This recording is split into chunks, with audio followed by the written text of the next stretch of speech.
আসসালামু আলাইকুম। আমরা সবাই তামিম ভাইয়ের জন্য সুস্থতা কামনা করব এবং করতেছি যেন আল্লাহ তাকে তাড়াতাড়ি সুস্থ করে দেন আল্লাহর রহমতে। তো আমাদের কথা হচ্ছে কি জানেন, তামিম ভাইয়ের মতন এত দ্রুত চিকিৎসা, এদের মতো এর বড় বড় সেলিব্রিটির মতো ভালো চিকিৎসা তাড়াতাড়ি চিকিৎসা করে সাধারণ পাবলিক পাচ্ছে না। সাধারণ পাবলিক পাচ্ছে না কি? সাধারণ পাবলিক কি মানুষ না? চিকিৎসার ভিতরেও সিন্ডিকেট ঢুকে গেল, চিকিৎসার ভিতরে। ভিডিওটা দেখুন সবাই, গালিবে কি বলে।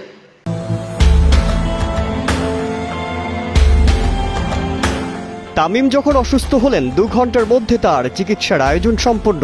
এত জলদি তামিম চিকিৎসা পেলেও দেশের মানুষ কি তা পাচ্ছে? এমন প্রশ্ন নিয়ে আমিরানা গালি বইয়ের নির্মাতা মাহমুদ হাসান তাবিব ফেসবুকে একটি পোস্ট করেছেন। সেখানে তিনি কাব্যিক ছন্দে তুলে ধরেছেন অসুস্থ তামিমের গল্প। তামিম ইকবাল যখন বুকে ব্যথা পান 2 ঘন্টার মধ্যে এনজিওগ্রাম রিং সব সেরে ফেলেন ডাক্তার।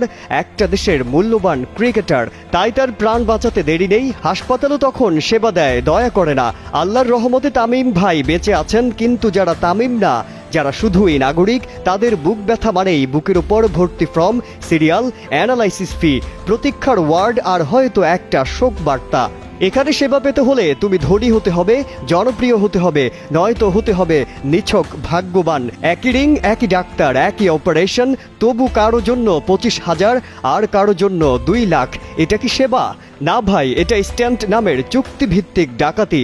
বাংলাদেশে চিকিৎসা নেই এই মিথ্যে বলে যারা, তারা আসলে সত্যকে আড়াল করে। চিকিৎসা আছে, সততা নেই। ডাক্তার আছে, দায়িত্ব নেই। হাসপাতাল আছে, মানবতা নেই। এখানে ওটি মানে অপারেশন থিয়েটার না, এটা একটা অফিস টেবিল, যেখানে প্রতিটি রোগী একটা টাকার ইউনিট। বুকের ব্যথা কেটে যাবে একদিন, কিন্তু এই ব্যবস্থার ব্যথা কাটবে কবে? একদিন রিং পড়বে এই সিস্টেমের বুকে, হৃৎপিণ্ড খুলে বের করা হবে প্রতারণার রক্ত। সেই দিন চিকিৎসা হবে আবার সেবা, ব্যবসা নয়। তামিমের যেমন দ্রুত চিকিৎসা পেলেন দেশের মানুষ, এভাবে কি চিকিৎসা পায় কখনো? লাইনের পর লাইনে দাঁড়িয়ে থাকতে হয় হাসপাতালের জরুরি বিভাগের সামনে। গরিব মানুষ আর তামিম না, তাই তো তামিম যেভাবে চিকিৎসা পেলেন সেভাবে তাদের দেখা হয় না। এমন অদ্ভুত নিয়ম আর নিয়তির দোলাচলে কত জনই হাসপাতালের বেডে পড়ে মরে, কে বা রাখে খোঁজ?